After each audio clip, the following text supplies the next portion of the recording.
"Sign the house over to me, Dad, or I'll have you declared mentally unfit." My son Brandon stood in the kitchen. Legal documents spread across the same oak table where I'd served him breakfast for 18 years. A successful cardiovascular surgeon, he had been too busy to visit his mother even once during her 8-year battle with Alzheimer's. Now, he was demanding control of our $2.8 million family home. 3 months earlier, I buried my wife Margaret, alone. Brandon hadn't shown up for the funeral, too preoccupied to even know she had passed. And yet, here he was, armed with his lawyer wife Jennifer's legal tactics and his medical credentials, ready to strip his grieving father of everything. I should have broken down, begged or played the role of the frail old man they expected. Instead, I smiled and walked toward my study. "Let me get you something first, son." What I returned with would end both their careers. Because while they had been polishing their reputations for 8 years, I had been quietly gathering evidence. Subscribe to see how I turned the tables. I can still remember the moment everything shifted. October 15th, 2016. Margaret had been misplacing little things, car keys, appointments, even our anniversary. Then came the words from Dr. Susan Chen at Metropolitan Hospital. Early-stage Alzheimer's. My world shattered that day. Brandon was finishing his surgical residency at Johns Hopkins at the time. 2 years earlier, he had married Jennifer, a corporate lawyer from a wealthy background. Jennifer was never close to us. She often said family drama was too complicated. When I told Brandon about Margaret's diagnosis, he promised to visit soon. But the next day, he called back with a different message. "Dad, Jennifer thinks it's best to let professionals handle this. She's worried about the situation, and I don't want to upset her." That was the start of 8 long years of her influence over every family decision. The bills started immediately. $23,000 a month for Margaret's care. I earned $68,000 annually as a fire department training officer, preparing for a captain's promotion. The numbers were clear. I couldn't do both. So I chose her. On November 3rd, 2016, I resigned, walking away from 34 years of service, pension benefits, and the respect of my team. That first year alone, I called Brandon 127 times. I kept track. He returned maybe 20 calls, always rushed, always apologetic, with Jennifer's voice often audible in the background. "Dad, I want to help, but Jennifer thinks it's better to set boundaries. She says irregular visits would confuse Mom." Boundaries. That became Jennifer's favorite word. In one of the few calls Brandon answered in 2018, his tone betrayed his discomfort. "Dad, it's hard seeing Mom like this." I remember her being so strong. "Jennifer says I should focus on the future instead of dwelling on the past." "She's not the past, Brandon. She's your mother, and she's still here. I know, Dad, but it's just hard." Thanksgiving 2017, I set the table for 3, praying Brandon would come. Margaret wore her best blue dress, the one he always said made her eyes sparkle. She was having a good day. Every 10 minutes she asked, "When is Brandon coming?" His text arrived at 4:30 p.m. "Sorry, Dad. Jennifer planned something last minute. Give Mom my love." Later, I saw Jennifer's Instagram post from a luxury resort in Miami. The caption read, "Escaping family drama to enjoy real life." Grateful and no stress. When I confronted Brandon, he grew defensive. "Dad, Jennifer didn't want me around while Mom's unwell. She said it could affect my career." By 2019, Margaret's condition had declined sharply. During one of the rare video calls that year, she asked about her grandchildren, children who didn't exist. Because Jennifer wasn't ready for kids amidst family instability, Brandon quickly ended the call. "Mom, I don't want Jennifer to see you like this. She thinks it's best to keep distance to avoid heartbreak." Meanwhile, expenses soared. Home aids, therapies, endless medication. I refinanced the house twice, draining my retirement savings.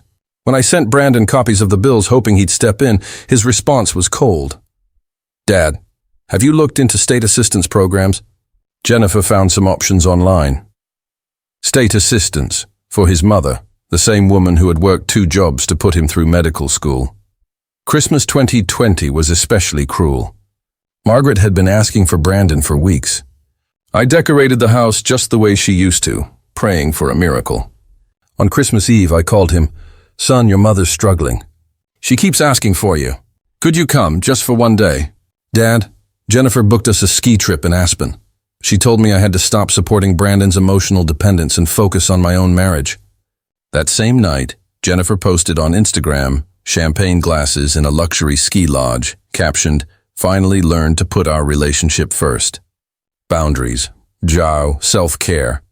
The recordings began in 2021. I documented everything.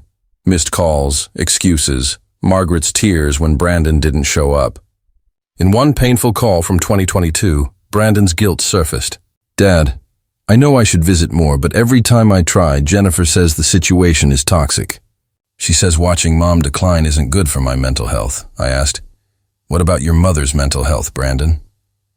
"I know, Dad, but Jennifer says professionals can handle it better than family." In May 2022, Brandon skipped Margaret's 65th birthday for a retreat Jennifer had planned. In January 2023, when Margaret broke her hip, I stayed at the hospital for 3 nights. Brandon sent flowers with a card signed by both. "Thinking of you, Brandon and Jen." Jennifer had never met Margaret in their 8 years of marriage. By her final year, Margaret was eating less. In her clear moments, she would look toward the door with quiet hope. "Where's my boy? I want to see my boy." The last voicemail I left was on February 10th, 2024. "Brandon, your mother is dying. Doctors say she has only days. She keeps asking for you. Please, son, please come home." He returned the call 3 days later. "Dad, I'm so sorry I missed your message. Jennifer and I were at a medical conference in Orlando. How's Mom?" "She died yesterday, Brandon." "Your mother died yesterday." Silence. Then, "Oh God, Dad, Jennifer said it wasn't that serious yet. Why didn't you make it clearer?" The 563 missed calls spoke differently. "He didn't come to the funeral either." Jennifer felt it would be too traumatic for him, given his guilt. "I buried my wife of 42 years alone, surrounded only by neighbors. That was the moment I knew what I had to do." 3 weeks after the funeral, Brandon called. Not to comfort me, not to talk about his mother, but to raise what Jennifer called a property management issue. I was sitting in Margaret's chair, her reading glasses still on the side table, crossword half finished. "Dad, Jennifer and I have been discussing your situation. Not, how are you holding up, but a clinical evaluation with his wife's authority behind it. I'm grieving, Brandon. That's normal after losing your wife." "It's been 3 weeks, Dad." Jennifer's researched prolonged grief. She says it can be a sign of cognitive decline, especially in men your age. "We think action is needed." Action. Jennifer had been studying me like a legal case. I'm 62, not 92. Age isn't the only factor. "Dad, Jennifer says the stress of caregiving, financial pressure, and isolation can impair decision-making. She's worried about your ability to manage things." I pressed record on my phone. This felt important to keep. "What decisions worry Jennifer, son?" "For one, you're sitting on nearly $3 million in property while struggling with medical debt. Jennifer calculated that selling the house could clear your debts and secure your future." Jennifer had done her research, property values, finances, even extraction strategies. "This house is my home, Brandon. It's where your mother and I built our life together." And that's the emotional thinking that concerns Jennifer. "You're letting sentiment cloud judgment." Sentiment. She called my love for Margaret sentiment, and Brandon echoed her. "Your mother died here, Brandon." In our room, holding my hand. "Should I just sell that away?" "Dad, Mom is gone." Jennifer says holding onto physical spaces isn't healthy. It's a sign of complicated grief which can worsen if untreated. Every word felt rehearsed, coached by Jennifer. "Are you saying I'm incompetent?" Jennifer thinks you're showing impaired judgment. And as a doctor, I agree. The responsible step is transferring the property into capable hands before mistakes are made. "You mean yours and Jennifer's?" "Dad, Jennifer has a law degree and financial planning skills. I'm a doctor. We understand asset management better than you in your current state." The recorder caught every word, every absence of empathy. "So what are you proposing?" "Sign the house over to us. Jennifer will set up a trust, ensure you get the care you need. You'll keep living there, but under supervision." Supervision, like I was his patient. "And if I refuse?" Pause. Then, "Dad, Jennifer researched the law. As a doctor, I'd have to report signs of decline in an elderly patient, especially if finances are at risk. That could lead to guardianship proceedings. Guardianship. Jennifer's legal training was clear in Brandon's threats. Brandon, I cared for your mother for 8 years while you built your life with Jennifer. I managed everything. And now you think I'm incapable? That's Jennifer's point, Dad. She says caregiving stress has changed you. You're not who you were 8 years ago. We can't ignore that. He was right in one way. I wasn't the same, but not how Jennifer believed. I need time to think. Of course. But Jennifer says don't wait too long. She's concerned your condition may worsen daily. My condition. Jennifer diagnosed me through Brandon, and her treatment was me signing away my home. I'll call you soon, Brandon. Good. And Dad, Jennifer wants you to know this comes from love.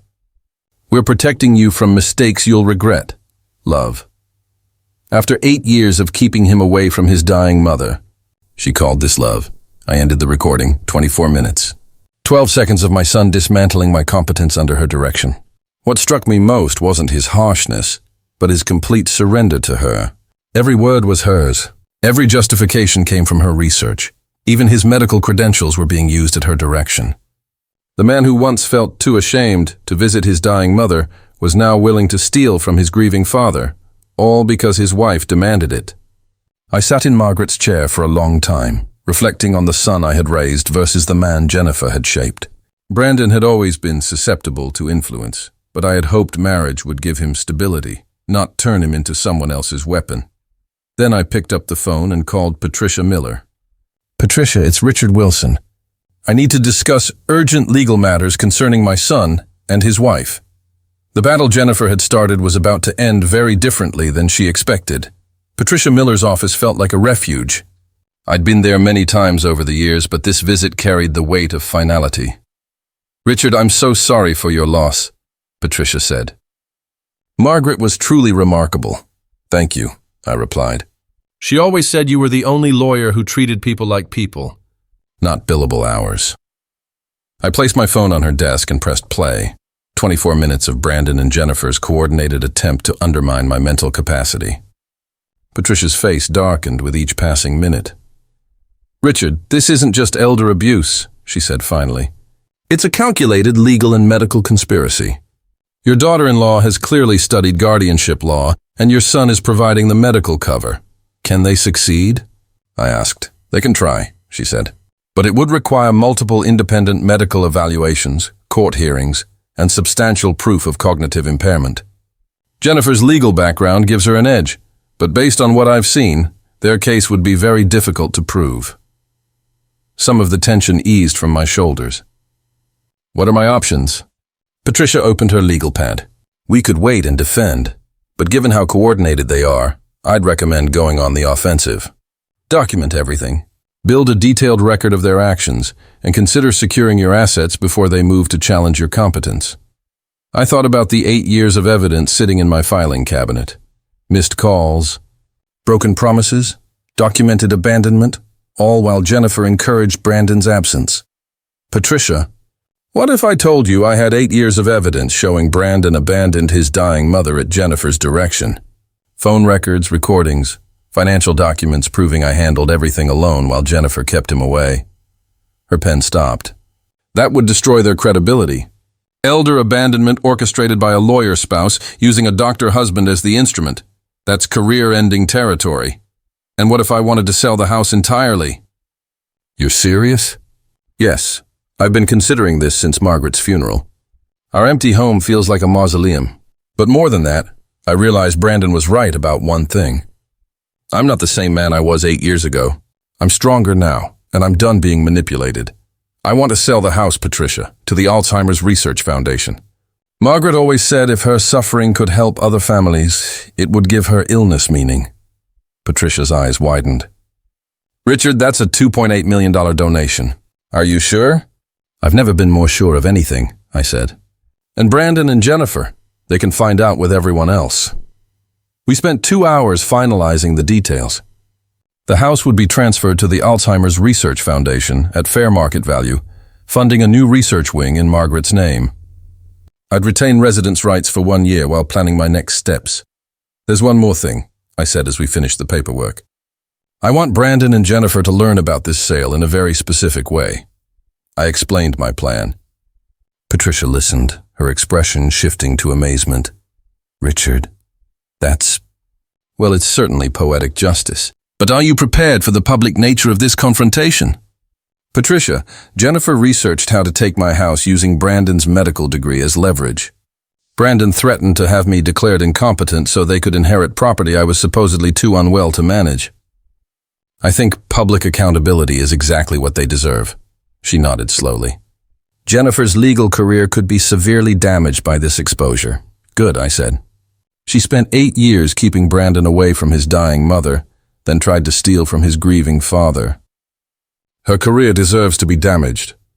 I signed the papers transferring ownership to the foundation effective in 30 days. The announcement would be made at the hospital's annual fundraising gala, an event Brandon never missed. Always networking for private practice clients while Jennifer worked the room for potential legal contacts. Richard, one question. Are you ready for the possibility that this will permanently damage your relationship with Brandon? I've already thought about that, Patricia. My relationship with Brandon ended 8 years ago when he chose Jennifer's comfort over his mother's care. I'm simply making that reality official. Driving home, I felt something I hadn't in months, clarity. Margaret would have fully supported this decision. She always believed in standing up for what's right, especially when it's hard. That evening, I began organizing 8 years of evidence, phone records, medical bills, recordings of Brandon's excuses, and examples of Jennifer's influence. Missed calls, broken promises, Instagram posts flaunting their luxury lifestyle while Margaret suffered. It was all there. The hunter was about to become the hunted, and Jennifer's legal expertise would soon work against her in ways she never imagined. Margaret's old sewing room had become my evidence room, my war room. 8 years of documentation covered every surface, but this time I was arranging it differently. Not only Brandon's abandonment, but Jennifer's orchestration of it. The key piece was my old phone's voicemail archive. I had kept every message, always meaning to delete them for storage space. Now I understood why I couldn't. The earliest recording was from November 2016, a month after Margaret's diagnosis. Hey Dad, Brandon here. Jennifer and I talked and she thinks it's better if we don't visit regularly. She says inconsistent contact might confuse Mom more. We'll check in by phone instead. Even then, it was Jennifer thinks and Jennifer says. By 2018, the pattern was clear. Every excuse filtered through Jennifer's research or concerns. I spent 3 days building a timeline. Brandon's words on one side, Jennifer's Instagram posts on the other. Christmas 2019. Brandon's voicemail said, Jennifer planned a wellness retreat for my mental health. She's worried about my depression over Mom's condition. That same day, Jennifer posted, sometimes you have to choose your happiness over family drama. Self-care boundaries. The hospital visitor logs were damning when compared to Jennifer's social media. During Margaret's 6 hospitalizations, Jennifer posted 47 times from restaurants, spas, and social events, always with Brandon, always during his mother's crises. But I needed to know more than just their family abandonment. I researched them as they had researched me. Jennifer worked at Morrison Blake & Associates, a prestigious corporate law and estate planning firm. Her LinkedIn showed recent promotions and high-profile clients. Her Instagram revealed expensive tastes, designer clothes, luxury vacations, exclusive restaurants. Yet her firm's website emphasized family, values, and ethical excellence, with several posts highlighting pro bono elder care advocacy. Brandon's hospital profiles portrayed him as compassionate and family-centered. His department had recently launched a caregiver support initiative for families dealing with chronic illness. The irony was overwhelming. I began making strategic phone calls. First, to Dr. Susan Chen, Margaret's neurologist. Mr. Wilson, I've been thinking about you since Margaret's passing. How are you managing? Dr. Chen, I need to ask something delicate. It involves Brandon and his wife Jennifer. I explained their coordinated threats and plans to have me declared incompetent. Dr. Chen listened quietly. Mr. Wilson, in 8 years of treating your wife, I met Brandon only once at the initial consultation. I remember asking about family support, and he said his wife felt professional distance was healthier for everyone. You attended every appointment, every emergency, every consultation. His absence was striking, especially given his medical background. Would you provide a statement about that? If it protects you from what sounds like combined medical and legal coercion, absolutely. Next, I called Fire Chief Mike Anderson. Richard Wilson, how have you been since Margaret's passing? I explained Brandon and Jennifer's scheme. Mike's reaction was immediate and profane. That manipulative little, "Sorry, Richard. I remember when you resigned to care for Margaret." Jennifer showed up at the retirement party briefly, spent the whole time on her phone complaining about the depressing atmosphere. Brandon barely stayed 10 minutes. Would you document that? Damn right. And Richard, half the department remembers how proud you were of Brandon's career, how often you made excuses for his absence. We all knew something was wrong. Character witnesses grew quickly. Our family doctor, financial advisor, neighbors, all shocked by the coordinated nature of Brandon and Jennifer's actions. But my breakthrough came from an unexpected source. Thursday evening, Mrs. Davis from next door knocked. "Richard, I hope you don't mind, but I've been worried since that incident with the real estate agent. I did some research on your daughter-in-law." "What kind of research?"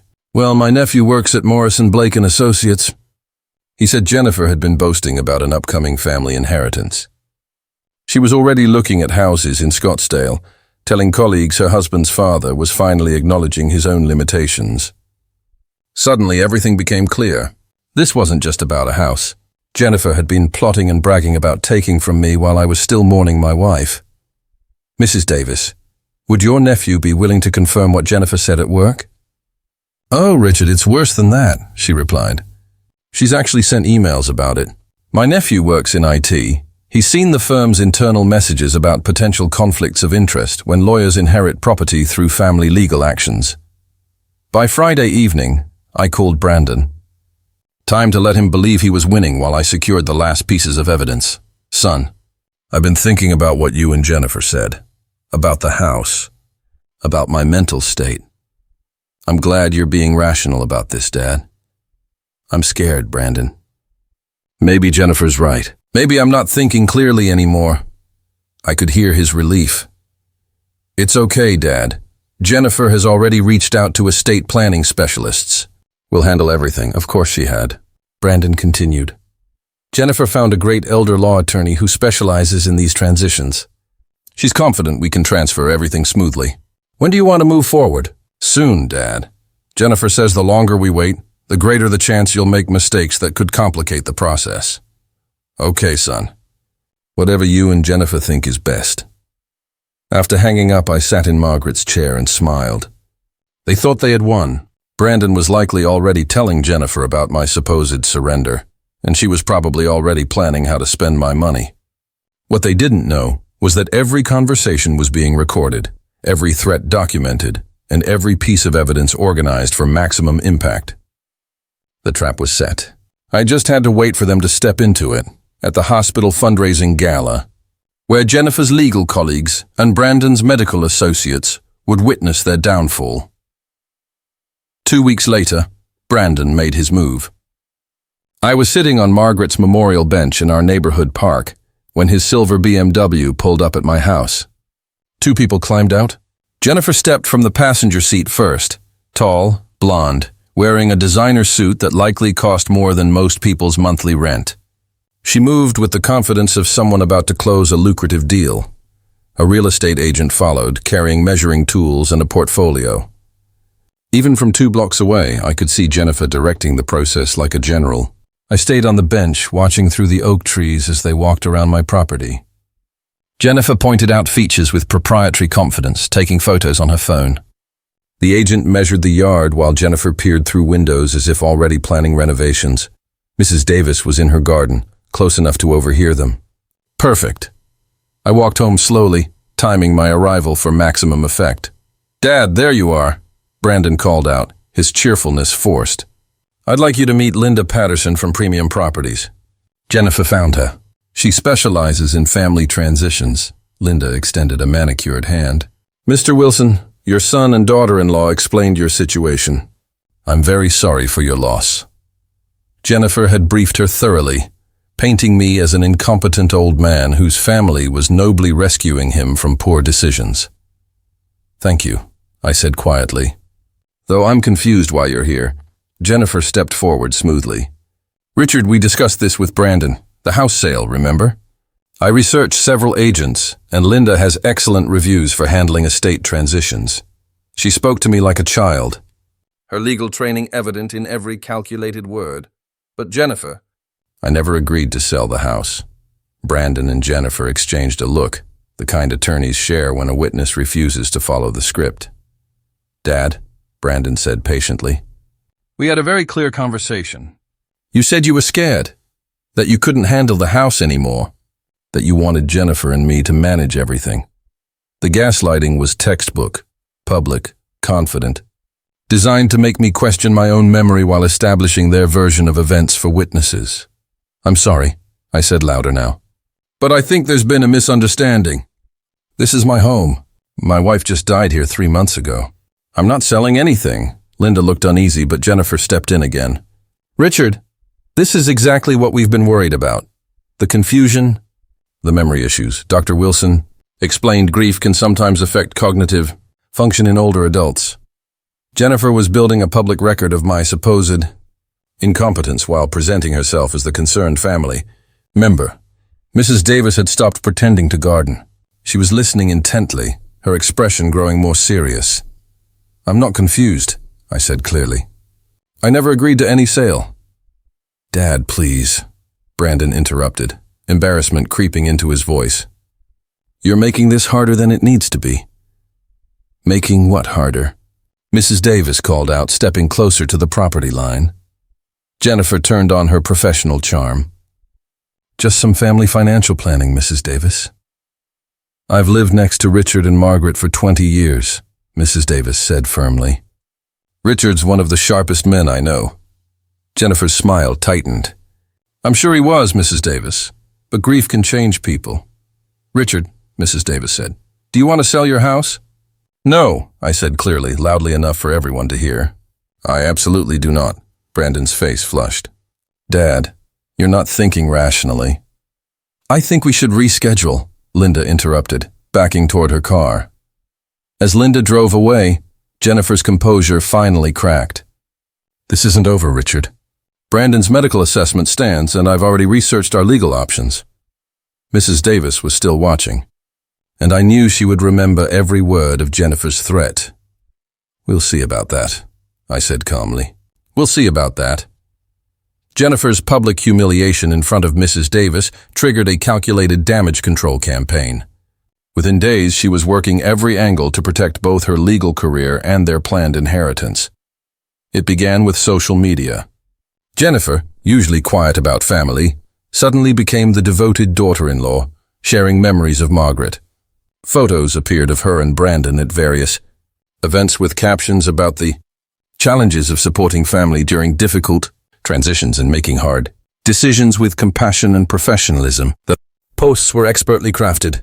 To outsiders, Jennifer appeared to be both a caring family member and a legal professional, forced to make tough choices about an aging relative. But her real strategy was more insidious.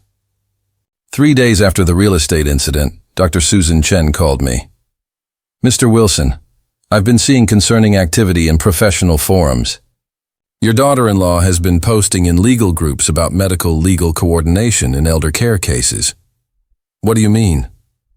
"She's discussing your situation in private attorney networks, seeking advice about family members who resist appropriate intervention. She's building a legal coalition while Brandon builds a medical one." My blood ran cold. This was more than theft. It was a calculated and professional scheme. "Dr. Chen, does Jennifer's role align with ethical standards?" "For Brandon, it raises legal concerns. It breaches medical ethics in multiple ways. He's sharing private family medical information without consent." That evening, Mrs. Davis arrived at my door with troubling news. Richard, my nephew at Morrison, Blake, and Associates, revealed that Jennifer had been unusually active. She had consulted with several elder law experts and told colleagues that her father-in-law's competency case would be a valuable learning experience. Experience. She was treating my situation like academic material. Richard explained that she had been studying guardianship law closely and already secured 2 physicians ready to assess me for cognitive decline. The trap was closing sooner than I expected. Jennifer wasn't only after my house, she was turning it into a career milestone. That same evening, Patricia Miller called. "Richard," she said, "word is spreading in the legal community. Jennifer Wilson is approaching attorneys for an aggressive guardianship case. She's claiming it will be simple, since she has her husband's medical support." I asked how much time I had. If Jennifer filed, the evaluation process could start at once, and she was strategic, building a paper trail to paint me as incompetent while presenting herself as the reluctant but responsible relative. The next morning, I made calculated moves. First, I called Helen Rodriguez, our financial advisor. "Helen, I need your help. Can you set up a press conference for a large charitable donation?" "Richard, what are you planning?" "A $2.8 million donation to Alzheimer's research in Margaret's name. I want full publicity, press coverage, hospital administrators, medical staff, and any legal professionals in attendance." She was stunned. "When?" "Next Friday, during the hospital's monthly board meeting." "Perfect," I said. My next call was to Mike Anderson. "Mike, please spread the word among first responders. Richard Wilson is making an announcement next Friday at Metropolitan Hospital. Anyone who knew Margaret should be there." The news spread quickly. A $2.8 million gift from a retired firefighter became headline news. The hospital arranged media and VIP attendance. Jennifer learned about it Tuesday morning when a colleague mentioned the hospital's press release. That afternoon, Brandon called, his unease obvious. "Dad, Jennifer heard about an announcement at the hospital. Something with Mom's name?" "That's right, son. I thought it was time to honor her." "What kind of announcement?" "You'll see Friday. I've invited the cardiac surgery team and several legal professionals." Silence. "Dad, please tell me you're not making major financial decisions without Jennifer and me." "Why would I, Brandon? Jennifer already claimed I was incompetent." Another pause. "Dad, we need to talk before Friday." "Jennifer thinks I'm too busy preparing," I interrupted. "See you Friday." I hung up with a smile. Jennifer's legal expertise was about to undermine her in front of both her legal peers and Brandon's medical colleagues. The hunter had become the hunted. She was realizing I wasn't a confused old man. I was someone who had been preparing this case for 8 years. The night before the announcement, I sat in Margaret's chair surrounded by 8 years of records. Tomorrow would end Brandon's medical career and Jennifer's legal reputation. But tonight was for revisiting the evidence of their betrayal. Manila folders, labeled by year, documented Jennifer's campaign of abandonment. I opened 2016, the year it started. 127 unanswered calls to Brandon. Only 18% returned, verified by Patricia's assistant. The voicemails exposed Jennifer's influence. November 2016. Dad, Jennifer researched Alzheimer's care. She thinks family visits can worsen confusion. Professionals should handle it. December 2016. Dad, Jennifer worries about my emotional health. Watching Mom decline isn't good for my focus. Their financial help that year, none. My expenses, $127,000. In 2017, I matched Brandon's excuses to Jennifer's social media. Thanksgiving, he said Jennifer planned a wellness retreat for his mental health. Her Instagram showed posts from that trip. Sometimes you choose happiness over family drama. 43 photos from their getaway, while Margaret begged for her son. 2018 brought Margaret's first ICU stay for pneumonia. 6 days fighting for her life. Visitor logs listed my 43 visits, the homemaid's 7, and Mrs. Davis's 2. Brandon's name never appeared. Jennifer's Instagram, however, displayed wine tastings in Napa Valley. By 2019, Jennifer's strategy was in full motion. She convinced Brandon that his mother's illness threatened their marriage and his career. A saved text from Jennifer. Your dad is manipulating you with guilt. Research shows prolonged exposure to dementia causes secondary trauma. We need boundaries, Brandon replied. You're right. I'll tell Dad we can't visit often. Jennifer corrected him. Not less often. No visits until she stabilizes. I've spoken with other lawyer wives who handled similar cases. She was shaping abandonment like a legal argument. In 2020 and 2021, the pattern became routine. Every holiday excuse framed as professional advice. Christmas 2020. Brandon claimed Jennifer's therapist advised against family gatherings. Jennifer's Instagram read, "Learning to prioritize our relationship over family drama. Best decision ever." The financial toll was immense, over $563,000 in medical costs across those years. During this time, Jennifer continued posting about luxury vacations and designer purchases, all funded by Brandon's surgical income. But the most damaging evidence was her ability to exploit Brandon's guilt. In a recorded 2022 call, Brandon admitted, "Dad, I want to see Mom, but Jennifer says it isn't good for me. She researched caregiver burnout and thinks I'm showing symptoms, even from phone conversations. She made me promise to put our marriage first," his father replied. "Brandon, you haven't visited your mother in 6 years, I know. Dad, but Jennifer says that proves I'm protecting my mental health." Jennifer had convinced him that abandoning his dying mother was somehow therapeutic. The last folder contained undeniable proof, Jennifer's own words. Recorded during a 2023 speakerphone call, Brandon had phoned about Margaret's fall, and Jennifer could be heard coaching him in the background. "Tell him we can't afford emotional involvement. Remind him you're a doctor. Maintaining professional distance is essential, even with family." When Brandon hesitated, Jennifer cut in directly. "Brandon, we've discussed this. Your mother's condition is only worsening. Getting attached now will make it harder when she dies. Focus on our future. Our future." While Margaret lay frightened and frail in a hospital bed, Jennifer was calculating inheritance timelines. "I had collected 17 witness statements, affirming my mental competence and documenting Brandon's absence. Medical notes from Dr. Susan Chen recorded Margaret asking for Brandon at every appointment during her final year. Fire Chief Anderson provided a statement outlining my 34 years of service and sound judgment. Yet the strongest evidence was a 24-minute recording of Brandon and Jennifer plotting to have me declared incompetent, so they could take my house. 8 years of orchestrated abandonment were documented, with legal precision. Tomorrow, her colleagues would hear how Jennifer used her legal expertise to manipulate her husband into abandoning his dying mother, and then conspired to steal from his grieving father. Margaret deserved justice. Tomorrow, she would finally receive it. Friday morning came crisp and clear. I dressed carefully in my navy suit, the one Margaret bought me for our 40th anniversary. The irony was heavy. I was wearing it not to celebrate, but to defend her memory against our son and his wife. The Metropolitan Hospital conference room was larger than expected. Helen Rodriguez had prepared it thoroughly. News cameras lined the back wall, and the hospital board, department heads, and senior staff filled the front rows. I spotted Brandon and Jennifer immediately. Seated with the cardiac surgery team, Brandon looked uneasy. Jennifer, in her designer suit, appeared composed, likely expecting a routine donation ceremony. Dr. Michael Thompson, Brandon's department head, sat nearby, along with Chief of Staff Dr. Sarah Chen, who was already taking notes. Several attorneys from Jennifer's firm, Morrison, Blake and Associates, were also present, curious about the inheritance case she had apparently shared with them.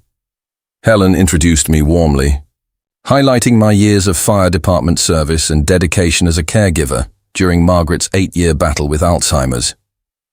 I stepped to the podium, facing 43 medical and legal professionals who understood both the cost of Alzheimer's and the importance of family support. Thank you all for being here. My name is Richard Wilson. 3 months ago, I lost my wife, Margaret, after an 8-year fight with Alzheimer's. Today, I am announcing a $2.8 million donation to establish the Margaret Wilson Memorial Research Wing. Applause filled the room. I caught Brandon's look of shock and confusion. Jennifer's expression stayed steady, though her eyes narrowed, calculating how this might affect their inheritance. This donation comes from the sale of our family home, the place where Margaret and I built our life, raised Brandon, and where she passed away peacefully in my arms.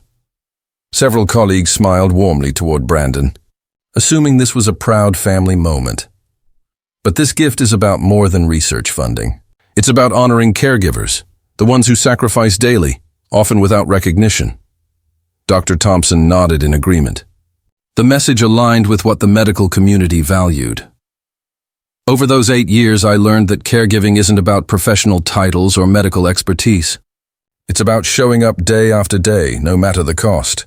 The room quieted, sensing a change in tone. Sadly, not everyone understands this duty.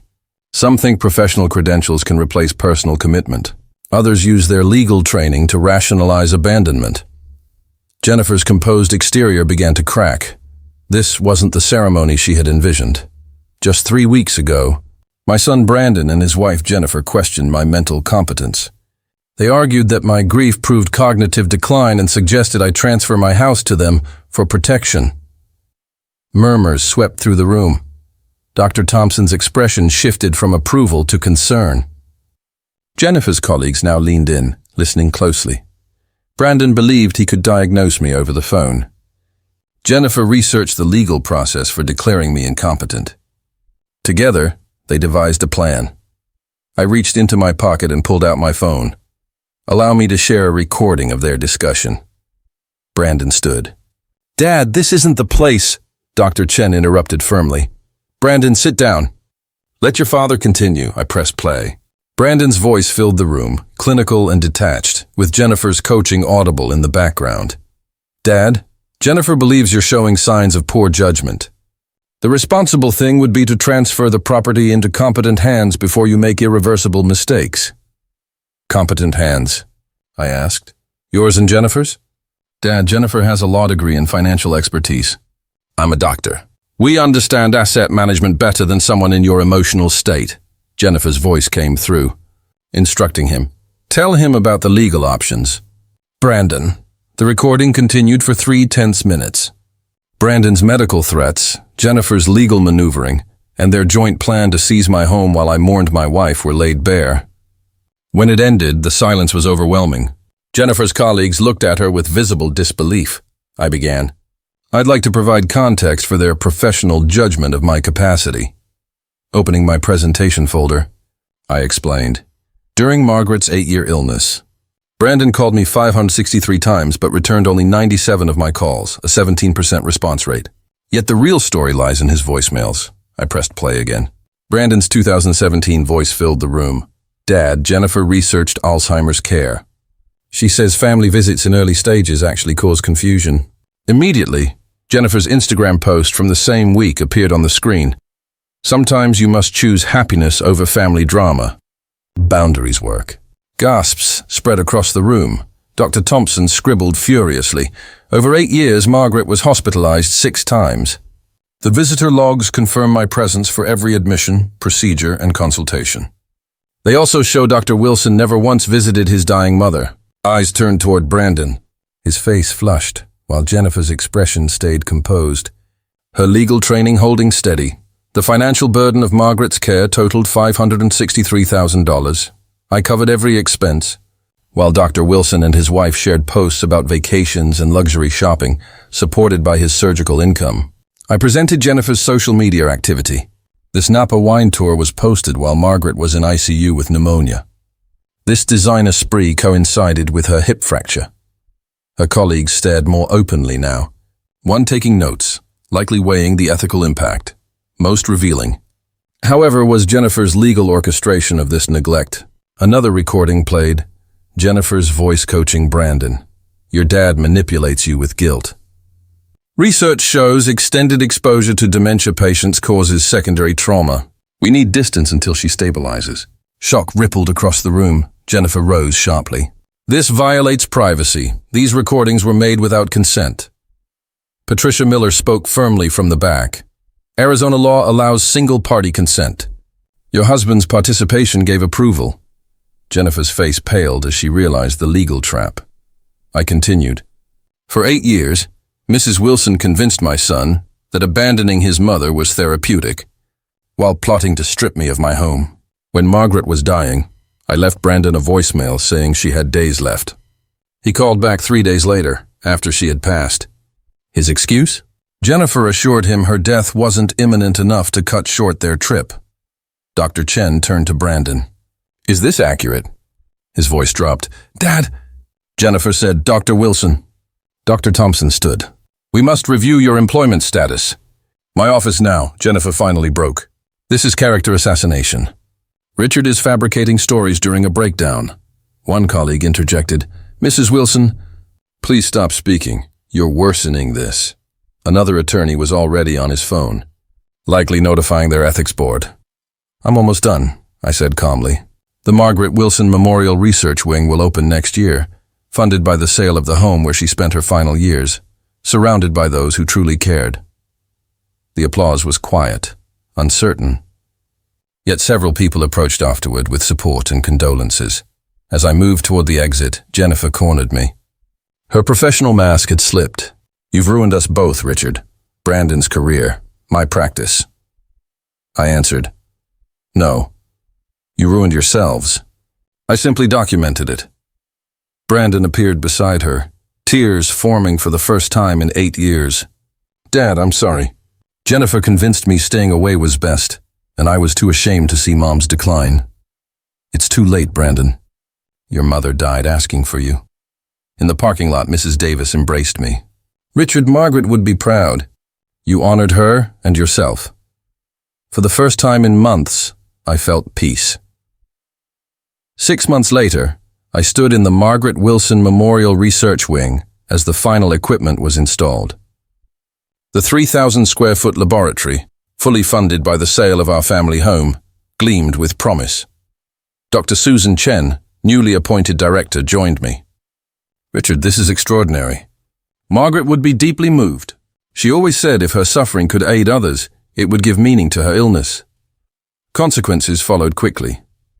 Dr. Michael Thompson suspended Brandon pending a medical board review. The hospital's ethics committee opened an inquiry into his neglect of family duty and misuse of medical authority. Jennifer's legal downfall was even swifter. Her firm terminated her partnership after the ethics board began its investigation. Overnight, her career collapsed. No firm wanted to employ an attorney linked to elder abandonment and financial abuse.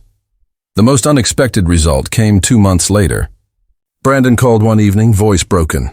Dad, Jennifer left me. She said the scandal destroyed her career and she couldn't stay married to someone who let his father humiliate her. I realize now how much she influenced me.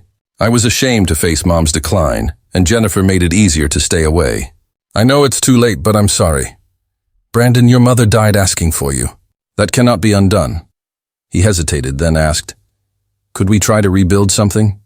I want to volunteer at the research wing, help families avoid what we went through. I weighed his request. His medical skills could help, but trust must be earned. You may volunteer, but if a relationship is to exist between us, it will be built over time, not inherited. I understand. Dad, I'll do whatever it takes. I moved into a quiet downtown apartment near the hospital, now serving as a patient advocate. The Margaret Wilson Memorial Research Wing published early breakthroughs in therapies slowing Alzheimer's progression. Some boundaries once set preserve what matters most. Others, carefully rebuilt, may offer the chance for redemption.